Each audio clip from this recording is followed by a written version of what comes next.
Alright, what's up? Another day, another work na naman tayo mga kabumbayo. Dahil napansin ko maganda ang sikat ng araw ngayon, lilinis nga pala tayo ng ating kasama motor. Lagi natin sa hanap buhay. Dahil nga sa sobrang awang-awa na ako dito sa aking motor. Dahil nga sa napabayaan ko itong aking motor. Kung napapansin nyo itong upuan, ay grabe halatang napabayaan. Dito nga ako mas naliw sa motor ko. Grabe halos buong taon hindi nugasan. Ay kawawa sa imo pa di. Kaya napag-isip-isip ko, ay po na talaga dilimpian. Grabe, kawawa sa imo pa di. At yun na nga, sinimulan ko na nga pala. Inusang ko na muna ang ulo sa nakong motor para hindi mapasma. Kinilang liwat ay nakarigo. Grabe, yawa sa imo pa di.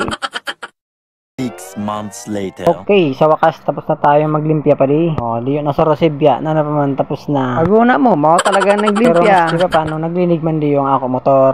Ayos baga pa di. Harayo kong kanina ang atisan motor ko tas niya. Sa wakas nalimpyan man gyapon ang ako motor. Okay, hanggang dito lang muna ang ato pag video. Okay, naubusan ako pa rin sa Isarabe. Kaya sa outro na lang ulit ha. Hanggang salamat sa nag-mode. Ingat kayo lagi pirmi.